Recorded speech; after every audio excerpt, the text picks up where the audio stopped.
Today we are going to look at the Transtheoretical model of behavior change. According to Buckworth et al., the Transtheoretical model of behavior change is defined as a general model of intentional behavior change that includes a temporal component as a critical factor in describing and predicting behavior. The model was proposed at the University of Rhode Island Cancer Prevention Research Center by Prochaska and Di Clemente in 1983.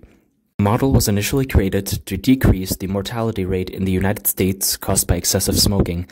It is important to note that approximately 270,000 Americans died by the cause of lung cancer in 1980, followed by 317,000 individuals 2 years later. This encouraged scientists at the Rhode Island Research Center to provide a cognitive behavioral approach to change maladaptive lifestyle choices, such as substance abuse or lack of exercise. In order to further understand the Transtheoretical model, I would like to now show you the following stages that provide further detail on how to exactly change behavior. To start off, I will now explain the pre-contemplation stage. According to Buckworth et al., the pre-contemplation stage is characterized by individuals who are inactive and have no intention to start the desired behavior. They are not seriously thinking about changing their level of behavior within the next 6 months. This can be particularly debilitating because individuals at this stage may not recognize that their behaviors are affecting them negatively. To promote change, psychologists or life coaches educate their clients about their choices and how those particular choices deteriorate their health over time, such as smoking. And this brings me to the next stage, the contemplation stage.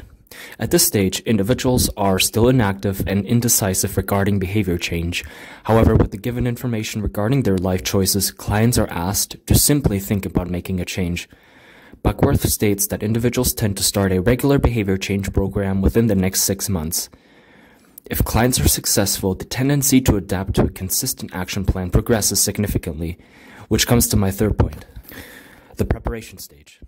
Psychologists and life coaches now encourage their clients to adopt at least a 20-minute behavior change regime for 3 days per week with the intent to guide them. Clients are then asked to envision themselves continuing the specific behavior at least 6 days per week. This form of positive imagery and reinforcement is meant to motivate the clients to see themselves living past their maladaptive actions and then becoming the change they would like to see. In addition, the action stage refers to the idea that clients have engaged in regular behavior change at the criterion level for less than 6 months. Motivation and investment in behavior change are sufficient at this stage, and the perceived benefits are greater than the perceived costs. According to the idea of the cost-benefit analysis proposed by Jules Dupois in 1840, clients at this stage come to recognize the pros and cons of their behavior change routine. However, the pros heavily outweigh the cons. And finally, there's the maintenance stage. Clients have been changing their behavior regularly for more than 6 months. The desired behavior is more established than in other stages, and the risk for relapse is low.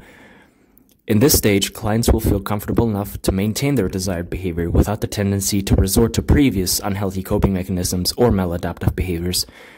Some researchers, however, argue that there is a 6th stage to the Transtheoretical model of behavior change. Wayne Lamorte, PhD biochemist at the Boston University of Public Health, poses the idea that clients will experience a higher degree of consistency of the desired behavior while having no chance of relapse. This is called the termination stage. According to Lamorte, people have no desire to return to their unhealthy behaviors and are sure they will not relapse. Since this is rarely reached and people tend to stay in the maintenance stage, this stage is often not considered in health promotion programs. Because individuals there's a 0% chance of relapsing.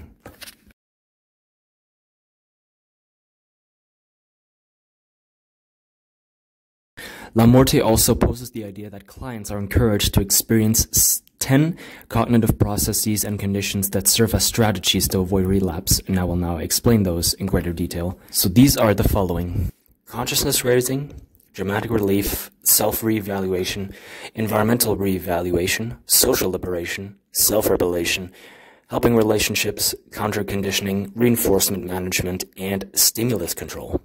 Consciousness raising. According to Lamorte, this is the process of increasing one's awareness towards the desired behavior.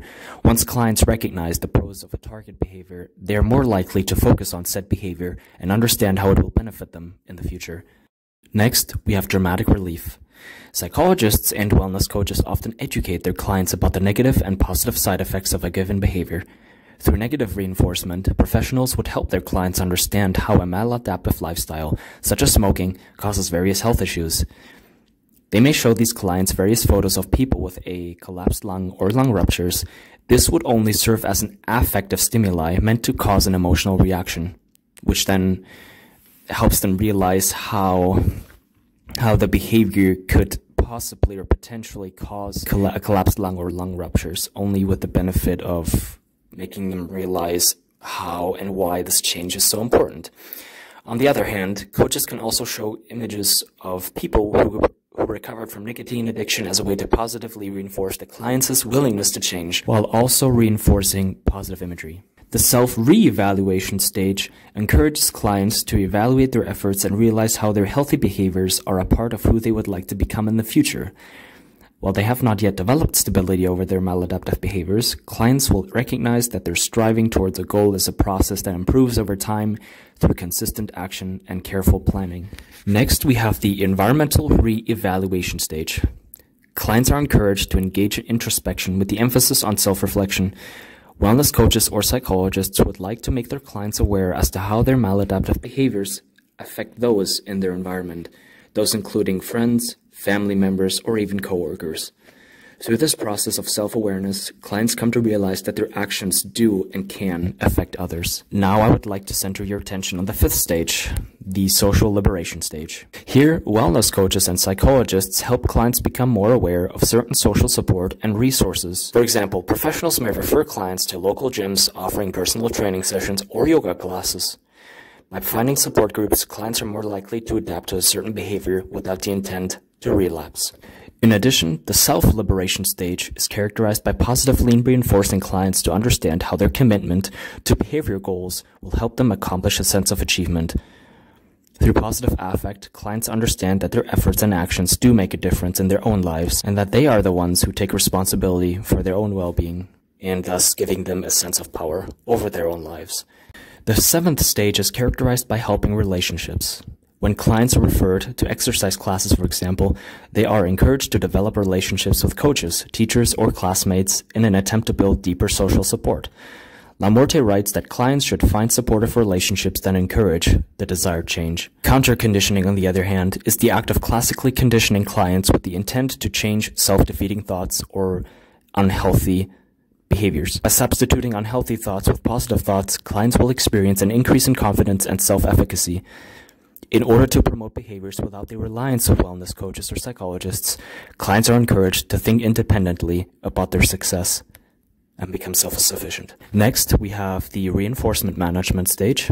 This stage is characterized by rewarding progressive actions that lead to the desired behavior or lifestyle. Psychologists may reward their clients with a positive statement or action in order to reinforce progression towards their final behavior. However, this should only be done when a specific behavior or plan does succeed. If clients do, however, make a mistake or they somehow relapse, it is important that psychologists do not reinforce this behavior because this will teach these clients that if they make a mistake, they're still rewarded. So therefore, their effort will decrease. And then finally, the stimulus control stage is characterized by controlling environmental cues or triggers that reinforce maladaptive behaviors or the tendency to relapse. Lamorte writes that psychologists and clients should make a collaborative effort to re-engineer the environment to have the reminders and cues that support and encourage healthy behaviors and remove those that encourage unhealthy behaviors. This could include removing sweets from the client's household or installing a filtered water dispenser to avoid beverages rich in sugar quality. Now that you know more about the Transtheoretical model of behavior change and its cognitive conditions, I would like to leave you with a quote. People with good intentions make promises, but people with good character keep them. It is possible to change a lifestyle, but all it takes is to engage in consistent action with the intent to prevail even on bad days. Thank you for watching.